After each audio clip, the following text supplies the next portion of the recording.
Latar belakang masa pendudukan Jepang. Selama masa pendudukan Jepang 1942 sampai 1945, bangsa Indonesia menghadapi berbagai bentuk tekanan penindasan dari penguasa Jepang. Oleh karena itu, bangsa Indonesia memiliki berbagai strategi perlawanan untuk memperjuangkan kemerdekaannya. Pendudukan Jepang di Indonesia berlangsung dari tahun 1942 hingga 1945. Awalnya disambut baik karena Jepang mengklaim sebagai saudara tua yang akan membebaskan Asia dari imperialisme Barat. Namun kenyataannya Jepang menerapkan pemerintahan militer yang keras, memeras sumber daya, memaksa kerja paksa, dan menekan kebebasan rakyat. Akibatnya muncullah berbagai bentuk perlawanan. Bentuk strategi perlawanan.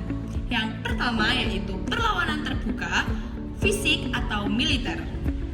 Perlawanan ini bersifat langsung, biasanya dilakukan oleh rakyat atau milisi terhadap kebijakan represif Jepang. Poin pertama, A, yaitu pemberontakan PETA di Blitar pada Februari tahun 1945. Dengan tokoh Supriyadi dan kawan-kawan yang memiliki latar belakang penindasan terhadap anggota PETA dan rakyat sekitar, kerja paksa, kelaparan, dan pelecehan. Kemudian memiliki tujuan menolak dominasi Jepang dan membebaskan daerah dari kontrol militer. Dan memiliki hasil pemberontakan dapat dipadamkan, namun membangkitkan semangat perlawanan nasional. Kemudian poin B, perlawanan rakyat Aceh dengan tokoh Tengku Abdul Jalil, ulama, dan rakyat Aceh yang memiliki latar belakang penolakan terhadap kerja paksa dan perlakuan Jepang terhadap agama dan adat. Memiliki bentuk perlawanan bersenjata yang dipadamkan secara kejam oleh Jepang. Kemudian poin C, yaitu perlawanan di Indramayu dan Tasikmalaya. Petani dan rakyat bangkit karena eksploitasi pangan, pajak berat, dan kerja paksa. Bentuk perlawanannya yaitu spontan, sabotase, pembakaran lumbung, penolakan setoran hasil bumi. Kemudian poin D, perlawanan rakyat Kalimantan dengan tokoh Raja Muhammad Jamaluddin atau Kubu, Raja Muhammad Seman atau Kutai. Kemudian memiliki bentuk perlawanan menolak tunduk pada Jepang, membantu sekutu secara diam-diam. Akibatnya, banyak tokoh Kalimantan ditangkap atau dieksekusi oleh Jepang.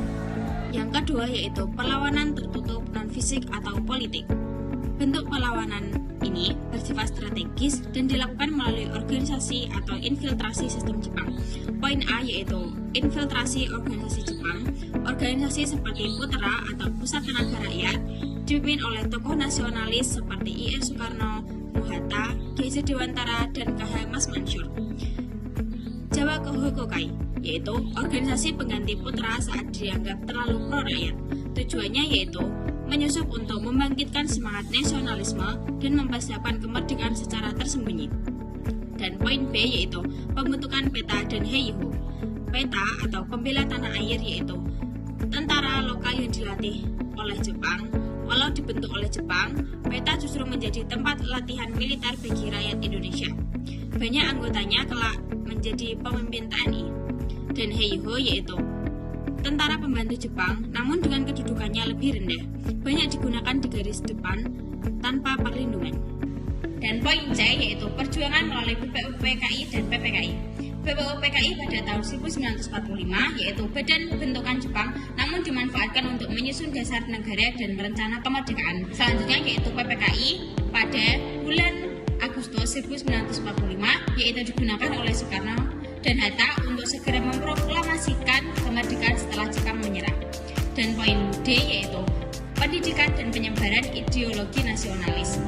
Banyak tokoh menyebarkan ide nasionalisme lewat pidato, pelatihan, dan kegiatan budaya yang disusupi nilai perjuangan.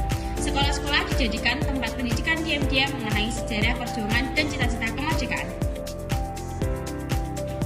Ciri strategi perlawanan saat penjajahan Jepang. Yang ke-1, taktis dan cerdik, yaitu tidak langsung melawan Jepang secara frontal agar tidak ditindak keras.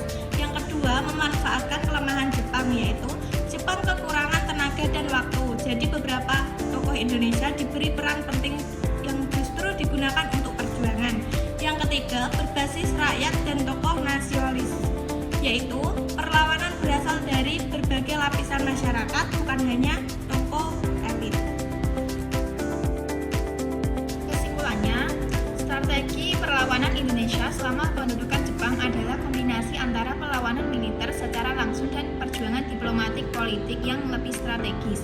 Kebijakan Jepang yang represif justru memperkuat semangat nasionalisme dan mempercepat proses menuju kemerdekaan.